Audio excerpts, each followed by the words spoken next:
There is a fundamental problem with Tinubu's policies. A very fundamental problem. And in this video, I'll help you identify that problem. Because it is obvious that many of us Nigerians, particularly the educated class, do not understand this fundamental problem. So I will try to help us. Together, we will walk through this fundamental problem. And then we will see why it won't matter whether we give Tinubu 4 years, or give him 8 years, or give him 100 years. The policy simply will not work. They will not work. In fact, because of this fundamental problem that is wrong with all of Tinubu's policies, the policies will make life more difficult for Nigerians. So we need to identify what is this fundamental problem. And it doesn't matter your class in the society. Right now, the middle class is being wiped out. Their purchasing power is being eroded because of Tinubu's policies. Yet, what you get is people asking the citizenry to be more patient. People asking Nigerians to be more patient. But the more patient you get, the worse things will become because of this fundamental problem with Tinubu's policies. What is this fundamental problem? You ask again. We'll dive into it in this video, so that at the end of it, you will see the reason why we need to solve it together. Because at the end of the day, at the end of this video, the solution will become very, very clear. Not just clear, it will be so clear that we will see how simple the solution is. But first, the fundamental problem with Tinubu's policies. In order to reveal or expose the fundamental problem with all of Tinubu's policies, I will take you to the IMF website.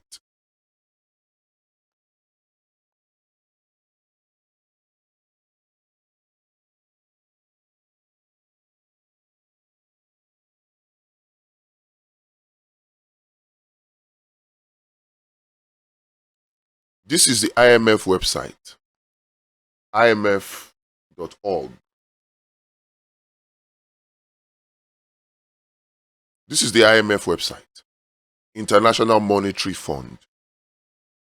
Now, they have a section of it called IMF Working Papers. And the title of this particular document by two authors is Trade Implications of China's Subsidies. Lorenzo Rotuno and Michelle Ruta. This document was published on August 23, 2024. Remember, we're trying to identify the fundamental problem with Tinubu's policies, all of them. Why it will only make things worse no matter how much time we give it. Why they won't work. The summary of this article is this. Available data showed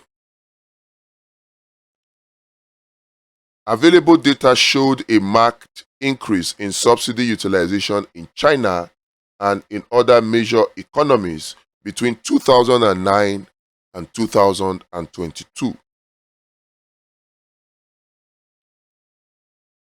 So, between 2009 and 2022, subsidies in China were on the increase. Subsidies in China were on the increase. Yet, the IMF is telling Nigeria that subsidies have to go. Now, look at it. We'll see the areas that the Chinese economy subsidizes, or the Chinese government subsidizes, and we'll see the area that government subsidizes in Nigeria. So we'll come back to the document. Okay. In this document, we investigate the effects that China's subsidies have on international trade flows at the product level over this period. The results indicate that the subsidies promoted Chinese exports and limited imports. The subsidies promoted Chinese exports and limited imports. What does that tell you?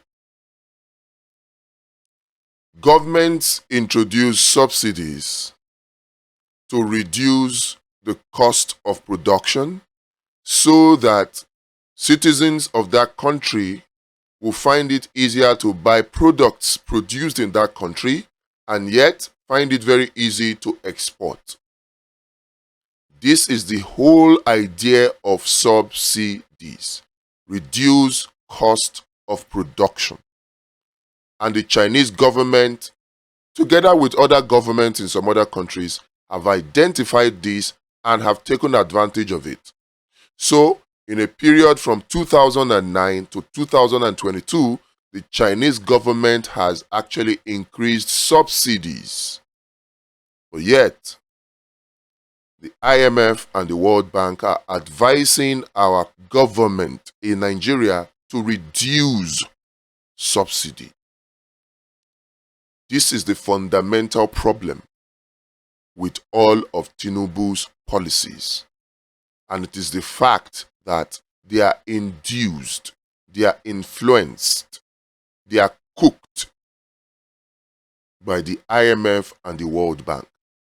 And they are cooked and designed in such a way that will ensure that Nigerians continue to be consumers, that the Nigerian economy continues to be a consumption economy, that the Nigerian economy does not ever become an industrialized economy. Because the IMF and the World Bank, which is controlled by some elite group of persons in the US-led West, they understand that if Nigeria becomes industrialized, their economies will be affected. You see the way they tell you that Dangote Refinery has resulted into the closure of refineries in UK and in Texas or in the United States. That is how, in fact, that is just a tip of the iceberg of what will happen if Nigeria becomes industrialized. And they don't want it. They allow the Dangote Refinery one because behind the scenes, they own Dangote refineries. They own it. And because they own it, whatever benefit Dangote Refinery gets from removal of subsidies actually goes to them. Because think about it. What is removal of subsidy? Removal of subsidy simply means increase in the prices of goods and services. And if you talk of removing petrol subsidies, it simply means increase in the price of petrol. And when the prices of petrol products are increased, who benefits? The people selling or the people refining the petrol? In this case, Dangote refineries. And if Dangote refineries is owned 70% by Americans and IMF and World Bank controlled international financing corporations, what do you have? The World Bank and the IMF actually then controls Dangote refineries. And they do it for a reason. Because they want the foothold here. They are already complaining to themselves that climate change is on the increase because of fossil fuel. And climate change organizations are turning accusing fingers to the US and China. So it's a trick. On the one hand, they want to look good because they are the promoters of climate change. On the other hand, they are the biggest contributors to climate change. So what do? They will change the location of their production. So smartly, they invest in equity and in loan into Dangote refineries so that they can shift their refineries in Europe and their refineries in America into Nigeria. But they do so at a risk, because if they just bring it, what is happening in Burkina Faso, what is happening in Guinea, what is happening in Niger can happen to their refineries. And what is that? You know, Traore has nationalized their gold mining companies, British-owned gold mining companies, and they don't want this. It's just the same thing that Mossadegh, the Shah of Iran, did in his times in the 60s and the 70s, where they nationalized British petroleum, right? And America did not want that.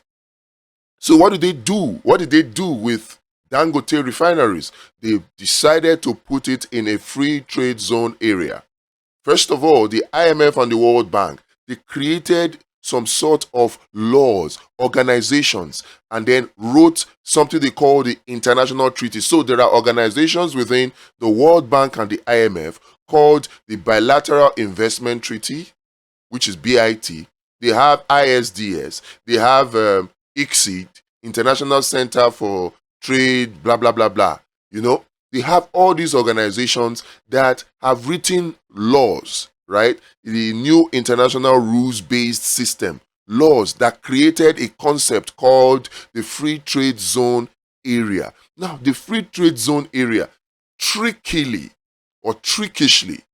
is an area within a country, but the area is not governed 100% by the laws of that country. In fact, that area is governed more by the laws of the IMF and the World Bank than the laws of the local country in which that free trade zone area is. So they created that concept. And then, since they wanted to look good in the eyes of climate change or climate change protagonists, they decided, okay, it's time for us to shift some of our production centers for refining petrol, for refining crude from their location to Africa, where the contribution to climate change is very, very, very insignificant or minimal. But to do so and also protect their investment, they come up with this idea of citing the refineries that they will invest into in terms of equity and loan, cite it in a free trade zone area. And that is why the Dangote refinery is cited in the Lekki free trade zone area. What many Nigerians do not understand, we're still coming to why the policies of Tinubu can never work. But this ties into it. What many Nigerians do not understand is that the Dangote refinery, though it is sited in Nigerian territory, but does not belong to Nigeria. The Dangote refinery, I will repeat, though it is within Nigeria's territory, but it is not a Nigerian company. It is not affected 100% by Nigerian laws. It is controlled more by the laws of the IMF and the World Bank, ICSID, ISDS, and BIT. Controlled by that. So, what the Chinese company Zhongshan Funsheng did to Nigeria through its investment agreement with Ogun State, guess what? With respect to a free trade zone area, they were only contracted to create that free trade zone area. That's what they were contracted to do. And then at the end, the governor then, Ibikulu Amosu, cancelled the project, and then they took the case. The Chinese company Zhongshan Funsheng took the case to ICSID. They took it to ICSID, and by BIT laws, Bilateral Investment Treaty laws, and ISDS laws, ICSID gave them ruling. Many people do not understand. They say, oh, a court in France, a court in UK, a court in Canada. These are ICSID centers. To the ordinary people, they appear as normal courts. They are not normal courts. They are exceed courts. They are BIT courts. They are ISDS courts. They are IMF and World Bank courts. So the Chinese company took Nigeria because, you see, according to international law, every subnationals within a country cannot be dealt directly with. It is the country that is dealt with. That is why you see that for every state to take a loan, foreign loan, they must go through the debt management office, and the federal government must know about it, because the federal government is the surety. The federal government is the guarantor. So if any state takes a loan in Nigeria and fails to pay the foreign loan or international loan, the ISDS, the ICSID, the BIT, the IMF, the World Bank, it is Nigeria they will hold. That is why it is Ogun State that defaulted or that had issues with the Chinese company. But when the Chinese company took the case to ICSID, it was Nigeria that was held accountable.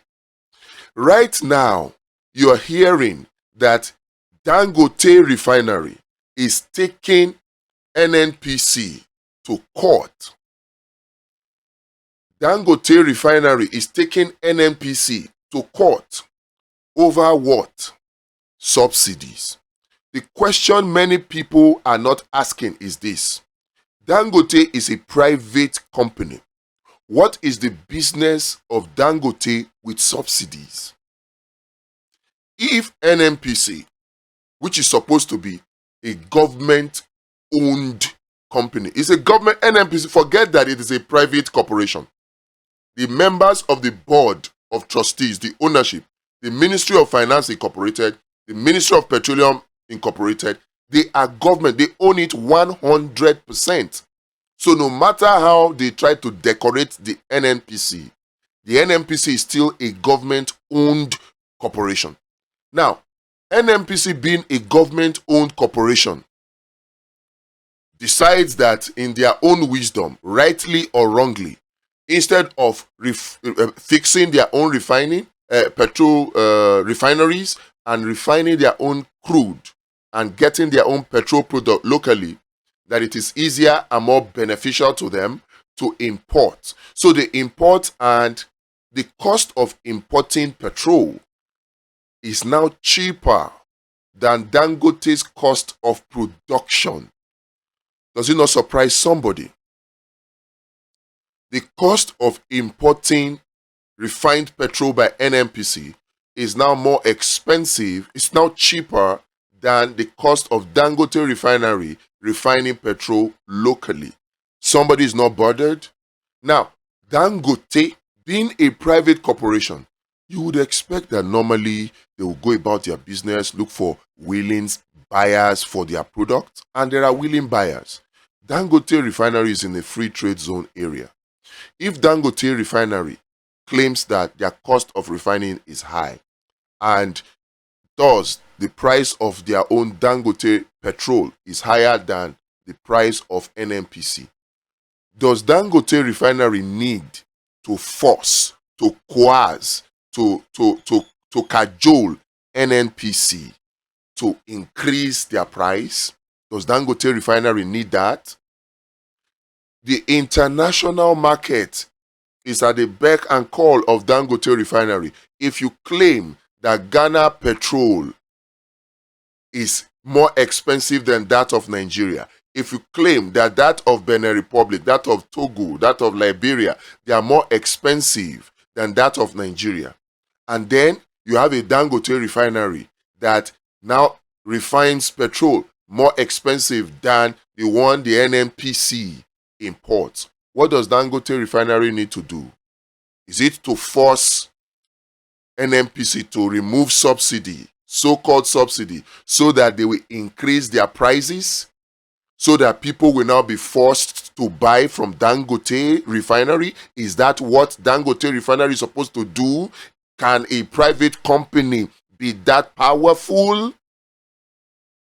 Couldn't Dangote Refinery simply just sell its refined petrol product externally? Because right now, even when NNPC imports refined petrol products and it is cheaper than the refined petrol products of Dangote Refinery, it is still more expensive than when our own Nigerian state-owned refineries refine the products locally. It is still more expensive. So the best thing for us to do would have been to do what?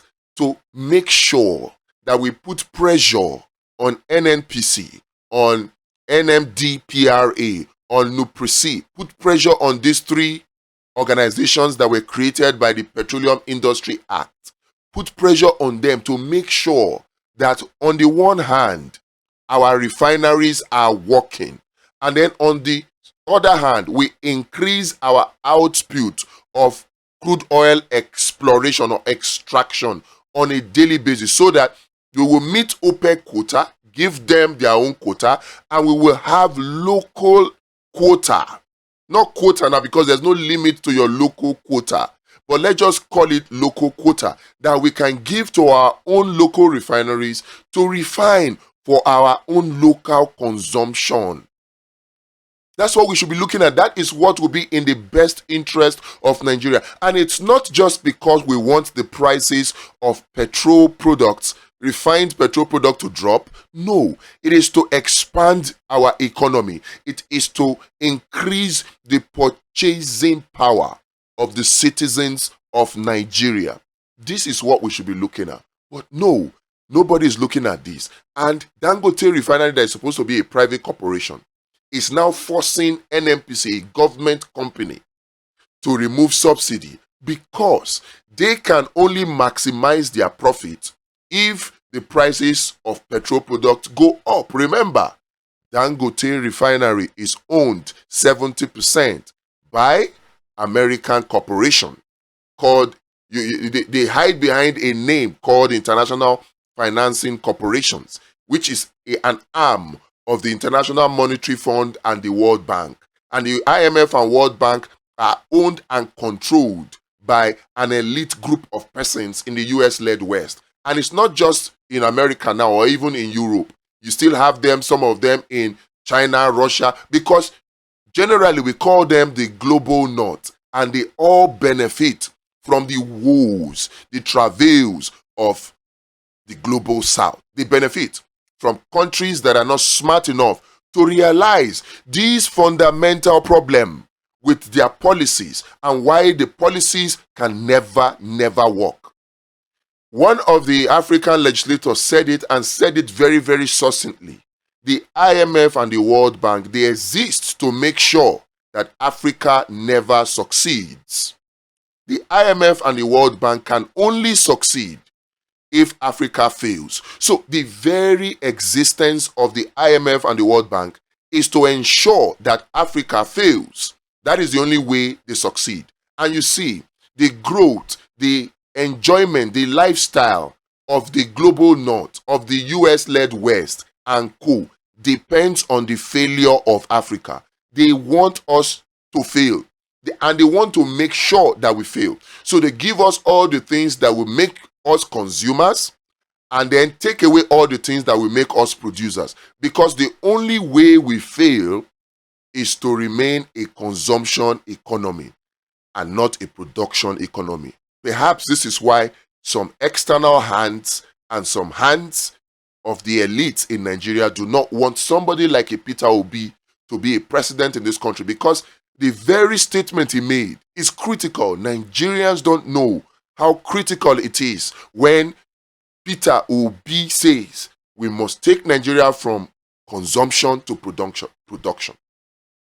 Now, what is the fundamental thing that is wrong with a Tinubu policy that will make it never work? See, the Yoruba say something. They say, Owuro Lojo. The morning shows the day. And in Worry Them, we used to say something, they say, Saturday that will be good. We will start knowing from Thursday. Right? Saturday that will be good, we will start knowing from Thursday. It is how Thursday look, how Friday look that will determine how Saturday will look. This Tinubu administration, the policies they are implementing, no matter the time you give it, it can never materialize to give us the success, the good life that we desire. Because the fundamental problem with it is that it is implementing policies that are dictated to it by the IMF and the World Bank. And it's not just me saying, we all know this, but we just don't know what the implications are. And which is what makes this video very, very essential and compulsory for all Nigerians. Even though not many Nigerians will watch this video, but it's still going to be for posterity, so that in the future you will know that there was a young man or an old man, depending on the time you see this video, that said it in 2024 that there's something fundamentally wrong with Tinubu's policies, that it won't matter how much time we give to it, it will fail. And the simple reasons is because of this removal of subsidies. There are three things that the IMF is forcing down the throat of Nigerians by coercing or cajoling or doing whatever it is doing with our president, Tinubu. Three things. Devaluation of our naira. Devaluation of our naira. Increase in prices of products and services. It's not subsidy. Every time they talk about subsidy, they are targeting increase in prices of products and services. And that is why you see that the subsidies they are removing is not only subsidy in petrol or crude. Subsidy removal in petrol and crude results in what? Increased prices in fuel or petrol or diesel or all that, right? Increased prices. Take note of that. Increased prices. Subsidy removal in power results in increased tariff. Increased tariff. That is increased prices of power. Subsidy removal in education simply means increased school fees, even in government-owned universities and government-owned schools. You see that? Secondary schools and even primary schools. Increased prices of products and services. That is their target. They want to increase the prices of products and services. That is the second thing. The first one, remember, is what? Devaluation of our naira. The second one is increased prices of goods and services under the name of subsidy removal. The third one, which is dangerous, is privatization. Because our countries have borrowed monies that they didn't need and they have looted and squandered it, despite having an agency like the EFCC that the IMF and the World Bank forced Obasanjo to create. They forced it on Nigeria to watch and control corruption. Despite having the the EFCC, such loans were still taken needlessly, looted, and exported. The loans were exported to foreign countries because they are hiding these monies there. They say Desiani looted $21 billion. Is it $21 billion in Nigeria? The answer is no. It is sitting in the US-led West. It is sitting in the global North, developing their economies. And they are just smiling and laughing at us. They are mocking us and we don't even know it. We don't know it. So the third one is privatization. Where we are not able to pay, what happens? They will come and force us to sell our national assets to them at giveaway prices. Then at the end of the day, they will control our means and factors of production. They tried it with our own state-owned refinery, and Yar'Adua stopped it. Many people don't know that Yar'Adua is the best president in Nigeria. Better than Shehu Shagari, who comes second. Better than Yakubu Gowon, who comes third.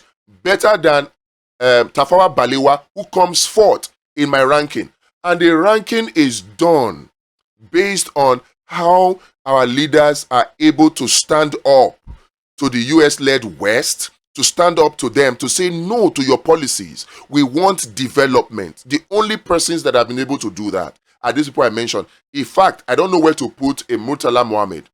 Even though he had such bold approach to the IMF and the World Bank, but tactically and strategically, he could not implement it. Perhaps he took wrong steps here and there. You know, when you want to deal with the devil, you're supposed to use a very long spoon. He didn't use a very long spoon, and his administration was cut short. And so we could not see the continued development that we saw from these other leaders that I mentioned, right? So we are not, the policies of a Tinubu right now, no matter how much we give it, no matter how much time we give it, can never work. They will always fail. They will always fail, because the three things that the IMF is forcing on Nigerians through Tinubu is giving it to them on a platter of gold. There is no way we devalue our naira. There is no way we increase prices of products and services hiding behind subsidy removal. There is no way we privatize government-owned corporations that life will be better for Nigerians. It will only go to benefit the people who are working and controlling things behind the scenes. And these are the elite group of people in the US-led West. Elite group. It's not all of America. It's not all of Europe. It's not all of China. There is an elite group of people that control the IMF, that control the global north. These are the persons that are a problem to Africa, particularly sub-Saharan Africa, and then in general, the global south. It is time for us to wake up. For us to be able to take Nigeria out of the hands of these people, we need to change our guards. We need a change of guards. We need people who are not under the thumb screw of the IMF and World Bank, who are not under the control of the IMF and World Bank. Those are the kinds of people that we need.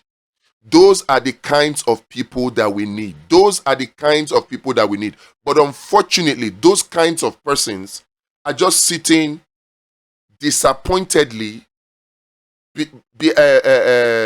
how do I say it now? On the sidelines, not on the sidelines. They are sitting idly by. They are not doing anything. Why? The political parties that is supposed to be the recruitment house for leadership in Nigeria have been hijacked by these same people. So the starting point is for Nigeria to do two things. Number one, and this is the solution now. We talked about why the Tinubu policies can never work, why it can never work, which we just stated. They are IMF dictated, and they are dictated to make sure that we remain a consumption economy. They are dictated to make sure that we fail, and it is possible for IMF to have their way because they have control over people like Tinubu and a lot of the people in government, Akpabio and the likes, the Mele Kyari. The IMF and the World Bank has control over them, even including people, business people like Aliko Dangote. The IMF and the World Bank has control over them. And so they are having their way. And as long as the IMF and World Bank have their way, we Nigerians can never be free. This is the problem. Now, what is the solution? The solution is we have to go and open up that door, that jail cell, that jail door, right? That gate that blocks patriotic, passionate, and Nigerians with integrity from participating in leadership. That gate, we have to break it open. And the gate is at the political parties. Since the existing political parties will not allow that gate to be opened because they continue to charge very high nomination forms for people who want to run for office, because their constitutions are weak. The problems in the APC right now, problems in the PDP, problems in the Labour parties, because they have very weak constitution, because they won't embrace direct primaries, because they don't want to be transparent, because they don't want policies that will develop Nigeria. They continue to support medical tourism. They continue to support educational tourism. They continue to support buying properties abroad, storing, looting and stealing and storing those monies abroad. They continue to support those kind of policies rather than move us on the path of industrialization that will take us out of the path of consumption into the path of production. Rather than do that, they continue to engage in policies that will continue to ship our jobs abroad. The political parties are doing that. So if we are going to break that gate, we need to open up the political terrain. We need to open it up. We need to open it up. And the starting point is, it's two-pronged now. On the one hand, we have to free Nigerians from the poverty trap that they have been caught in, a trap that was set by the policies of the Tinubu administration and previous ones, not just the Tinubu administrations. That trap has been set, and we need to free Nigerians from that trap, that poverty trap. So we have solutions to take care of that. On the other hand, we need leaders that will enact policies that will be Nigeria first. And in order for us to do that, we need to create a new political party. I cannot hammer this enough. This is the solution that we must embrace. If not, give Tinubu 200 years. His policies simply will not work because they are designed to fail in terms of benefits to the Nigerian people. I hope you take a step and join us in these two solutions. If you want more details about them, don't hesitate to contact us, whether it's the part of the creation of the new political party, which we have started, the Abundance Party of Nigeria, or the part of solving the poverty problem, breaking Nigerians free from the poverty trap they have been caught in with the solutions that we have. We have a policy that we hope will become a bill. It's called the Free Food and Social Welfare Law or Solution. We have it. It will work and save Nigerians, provide food for them, yet grow the economy. Yes. So if you have any questions about these two solutions, do not hesitate to contact us. We will take Nigeria back in our lifetime.